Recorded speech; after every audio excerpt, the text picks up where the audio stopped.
Coming up in this episode, Law and Order, Blood and Guts, and Tibetan swear words. All this plus the missing link on...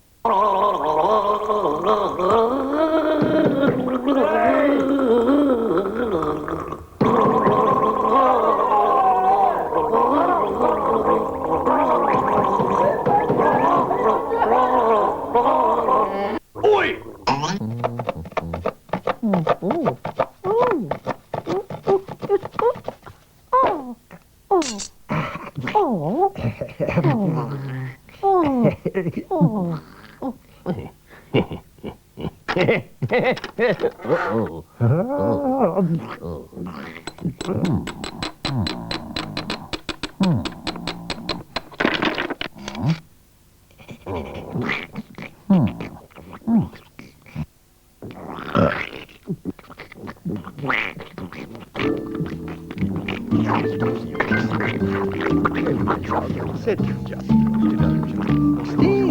Marcia, get over here by the pool. Yeah, good to see you, Jim. Hi. Just make yourselves at home. Have a drink. Kind of like Pino, Graham.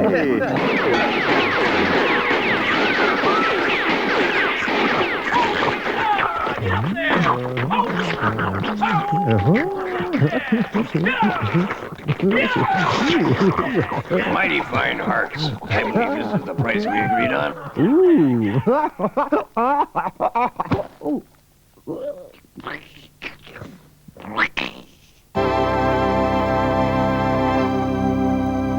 In our last episode, Jack had a heart attack and needed a heart transplant. Nurse Carrie and Assistant Stewart were desperately waiting for Dr. Hackenslash when Steve, Dr. Hackenslash's car mechanic, arrived. Can Steve save Jack's life? And what about Carrie? Does she see something more in Steve than just good looks? And what about Stewart? Does he want something more in life than just being a heart-lung machine? And can Steve, a simple car mechanic, really perform a heart transplant? Okay, where do we start? We start from up here, Steve. Ah. The patient is open. Heart-lung machine is on. Heart-lung machine? What does that do? You can't just take a man's heart out. He'd die on the table. The machine helps the patient breathe and pumps his blood for him. But he's just blowing in the tube. Budget cuts. Are you ready, Steve? Sure. Crescent spanner. Crescent spanner.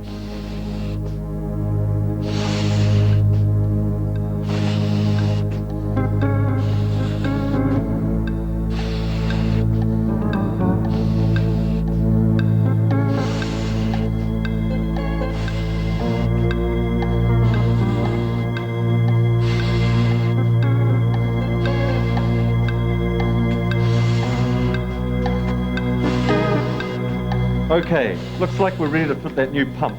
Heart, Steve. Heart. Of course, that's what I meant. Okay. Which heart shall I try? Eeny, meeny, miny. This one. Steve, we've got to have a perfect match between the heart and the patient. Otherwise, there'll be trouble. Trouble? Tissue rejection. Your body fights disease by attacking anything that doesn't belong, like germs and other foreign stuff. If that new heart doesn't match the patient's tissue, his body will know straight away and reject it. Then there's nothing worse than a rejected heart, Steve. Like fitting a Ferrari with Ford parts. Ooh, whoa. I see what you mean. I'll try the other half. And don't worry, a perfect match is quite rare. That's right. A person's tissue type can be as unique as his fingerprints, or his dark, smouldering eyes, or his firm, manly arms. After the operation, we'll try to stop any rejection by using drugs. Okay now, time to connect this baby up. Normally I'd just weld it in and use some pipe fittings. That's not the way we join things around here, Steve. Lucky I can sew.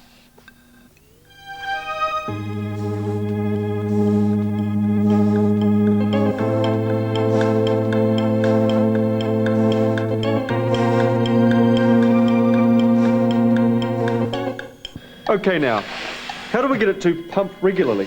Doesn't it have to be connected up to the brain or something? No, that's okay. Every heart has its own built-in timer that keeps it beating regularly. But you've got to get it started, mister. A built-in timer? This sure is different from car mechanics. How do we start her up? With these, Steve. What are these? Jumper leads? Defibrillator paddles. We start the heart by applying an electric current. Jumper lead, Steve. All right, we're going to jumpstart his heart. Give me plenty of juice and stand clear. Then give me the juice. Come on.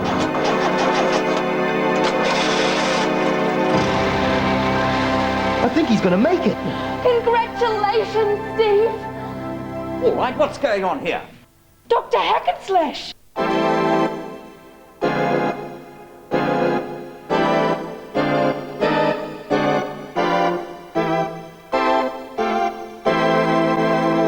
That was baloney. They wouldn't really let a mechanic do a heart transplant, would they? Well, the first surgical delivery of a baby was performed by a Dutch pig doctor. Ha! Needs must when the devil drives. Click. Your next patient has arrived, sir. Send her in. Hi. Lay down on the couch.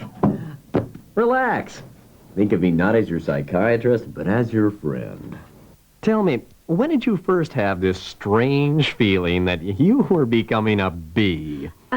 It was lunchtime. I was in the park. Yes, carry on. The flowers. I remember smelling the nectar in the flowers and thinking, I've got to tell everyone about this. Well, this seems perfectly normal so far. Then what happened? I went back to work to tell them, but I wanted to tell them like a bee. Like a bee? Yes, like a bee. Bees tell each other where flowers are all the time. I see. What happened then?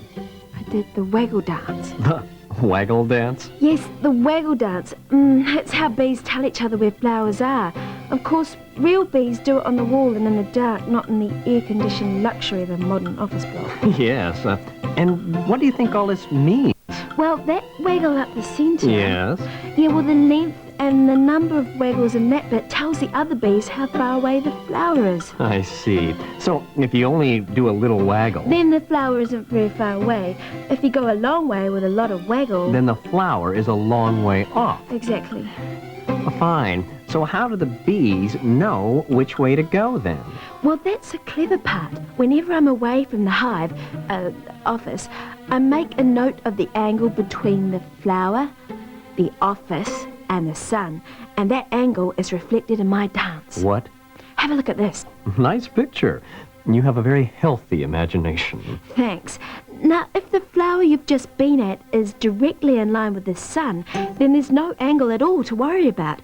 So on the wall of her hive, a real bee would do the waggle bit straight up and down. So the other bees will fly off in the direction of the sun. Right.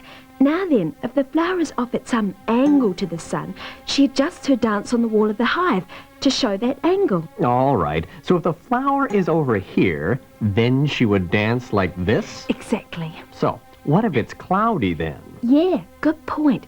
Honeybees don't have that problem. They have different eyesight from us. They can tell where the sun is from just a tiny patch of blue sky. But you're right, on completely cloudy days, they do tend to get lost. Right. So, how did your co-workers respond to this waggle dance? They all flew straight to the flowers. I'm losing my mind, aren't I, Doctor? Not a bit. Why, you're as sane as the next person. Now, if you'll just excuse me. As sane as the next person, sure. The next person thinks she's a giant chicken. Oh, this is good. Now I know where this flower is. I can tell everyone how to get there using the waggle dance. Whoa. Oh. All right, what's going on here? Dr. Hackenslash.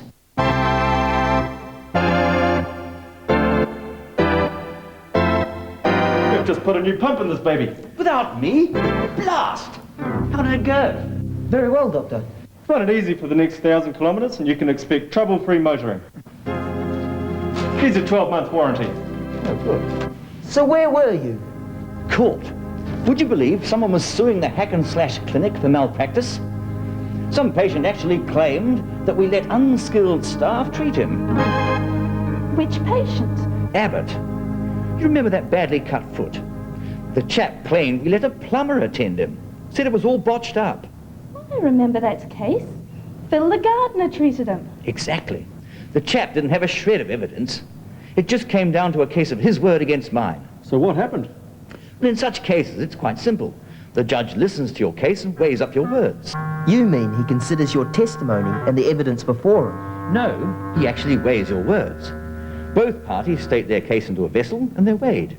If I was innocent, my words would weigh more and tip the scale. But the containers would just contain air. They would balance and you'd have been found guilty. Exactly, but I was ready for that. I'd bought a bottle with some vinegar in. I also had some bicarbonate of soda. I mixed the two together. What happens is the two react together and give off carbon dioxide gas. Soon the bottle was full of the stuff. Carbon dioxide gas looks just the same as air, but is heavier. So I told them I had some additional testimony that I'd like to submit. The judge let me pour these additional words into the balance. Naturally, the heavier carbon dioxide tipped the scales. The judge declared me innocent and, of course, awarded me compensation.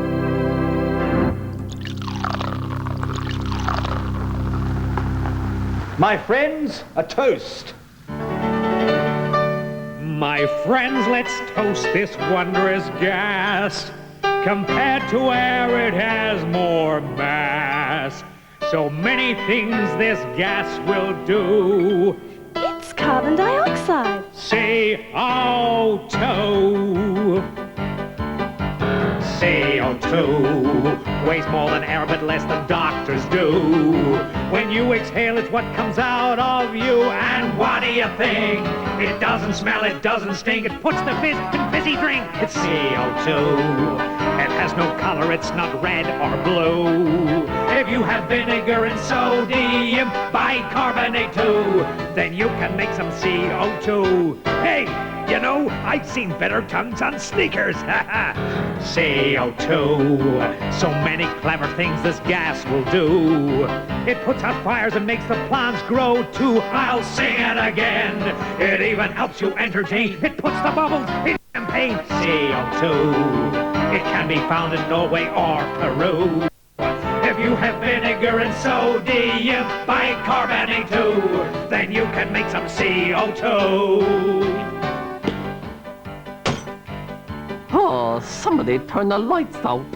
Police are warning the public not to approach the beast. The missing psychiatrist has so far not been identified.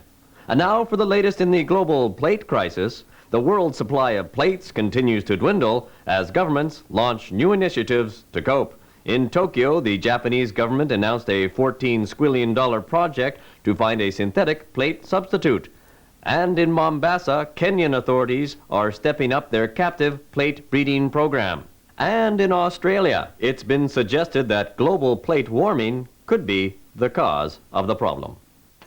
Mr. Prime Minister, here is that special report you ordered on the global plate warming crisis. Well, put it on, man, put it on. Yes, sir. We think we've cracked it, sir. It looks like ovens may be the problem. Ovens? Ovens, sir. Seems they're making most plates too hot to handle. If this continues, won't be a single plate left in the wild by the end of the century. I see. Is there anything that can be done? There may be, sir. Microwave ovens. Microwave ovens? Absolutely, sir. It seems that with a microwave, you can heat up food without heating up the plate.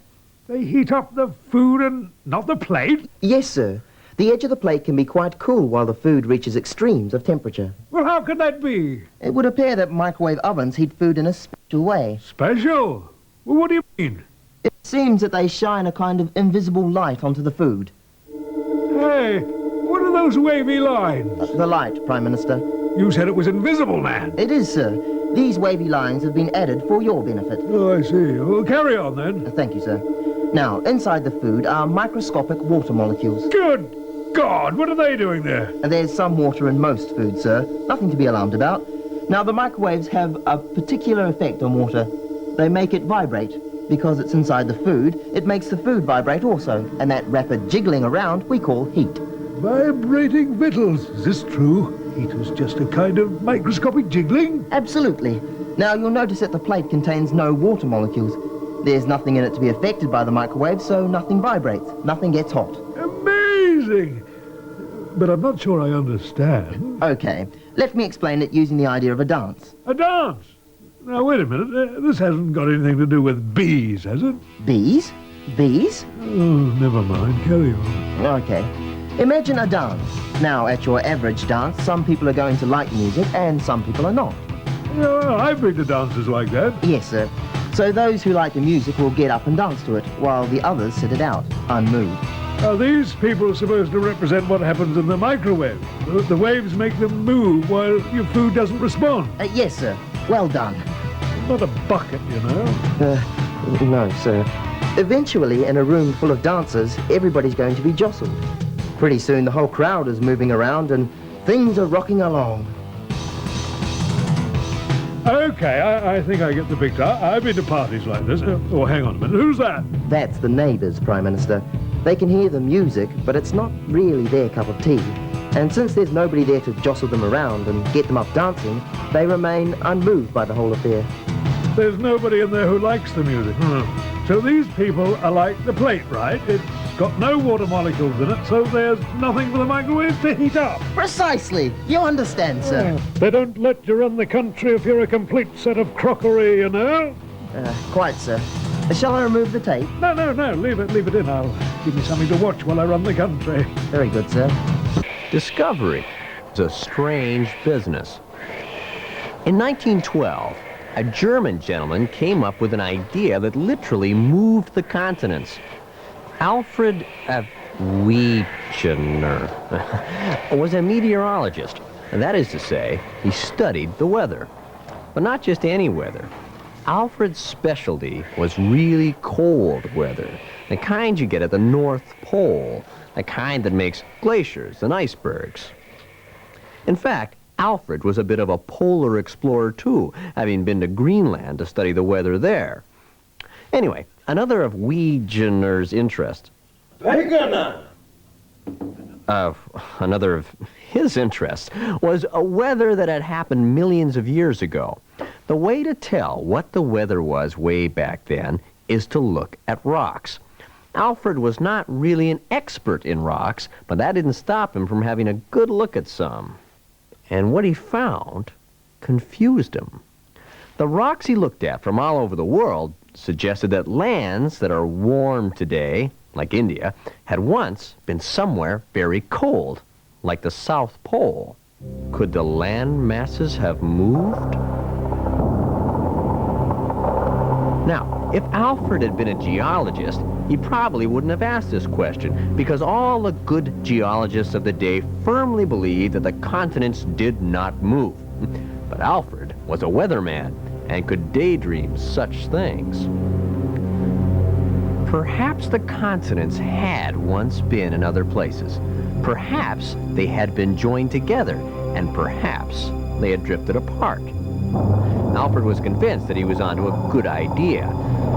People had suggested before that the outlines of some continents, like South America and Africa, made a good fit, like a jigsaw puzzle. But Alfred Wegener... Wegener.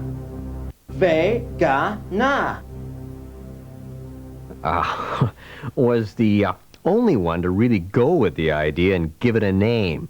So, in 1912, Alfred shared with the world his theory of continental drift. Unfortunately, few people took him seriously. The geologists already had a theory that said the continents did not move. And although he firmly believed he would be proven right one day, he got on with other things, like studying the weather and exploring Greenland. But that's not the end of the theory of continental drift. Many years later, in the 1950s, some geologists were starting to think that Alfred may have been right after all. What changed their mind was magnetic rocks. When magnetic rocks are formed, the magnetism in them lines up with the north and south magnetic poles.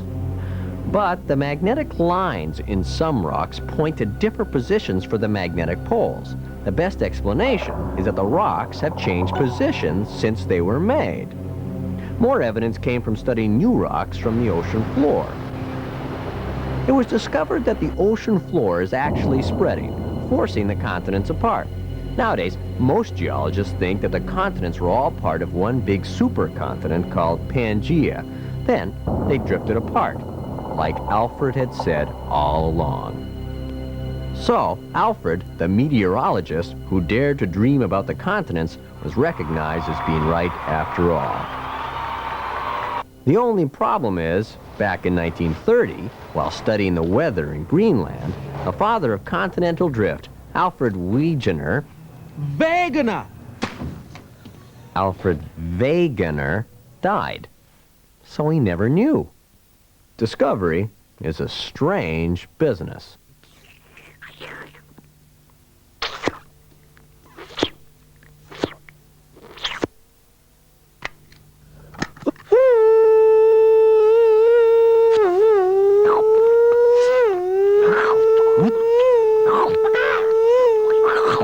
Now stop that. We're not going to have any more of this nonsense.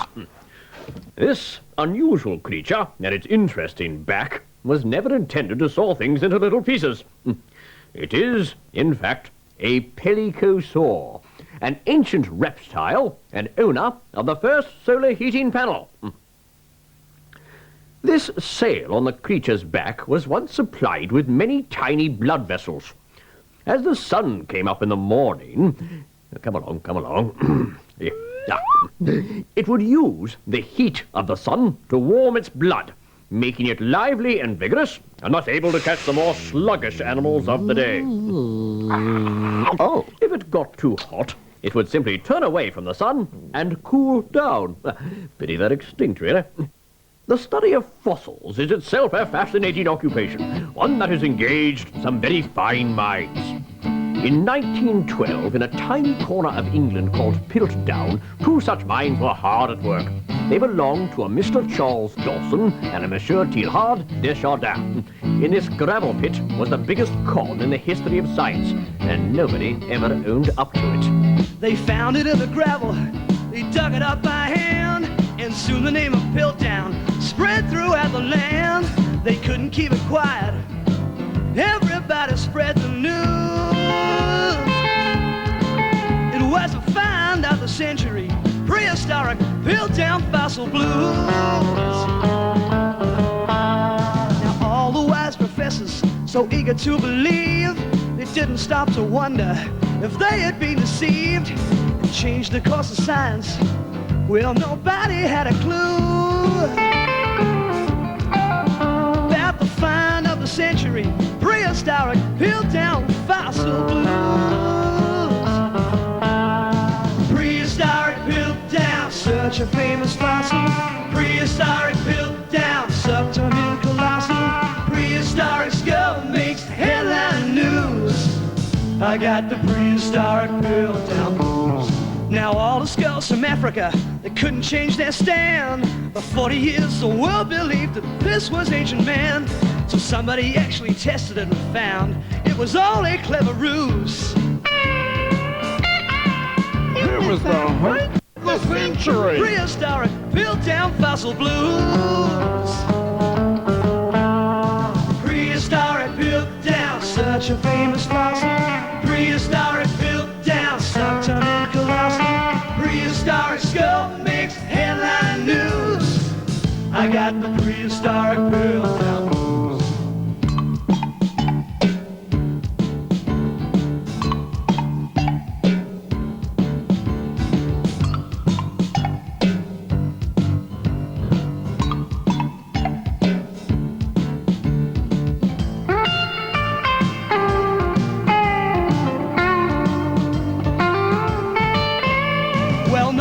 Who did it? Nobody confessed. It fooled them all for 40 years. No one ever guessed. That's all there is to tell now. We'll always be confused.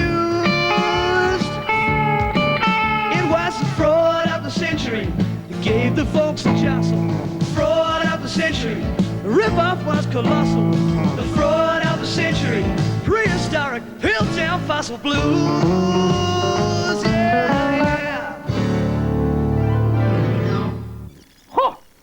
Ironic. They believed in Piltdown Man, but didn't like continental drift. That's funny. I believe in continental quilts, but don't like feather down. What are you going on about? I'm talking about the ironies and shortcomings of discovery. And today, I discovered an iron in my shorts. Coincidence? I think not. I don't believe this. Nobody's going to believe this. I just said that. And I said it too. Good grief, it's amazing. It's incredible. I'm ahead of my time, like that guy Wechner. Wegener. Thanks, Wegner. Man, send for the experts. I should be studied. I'm a walking phenomenon. Call the television, call the papers. Hey, who said that?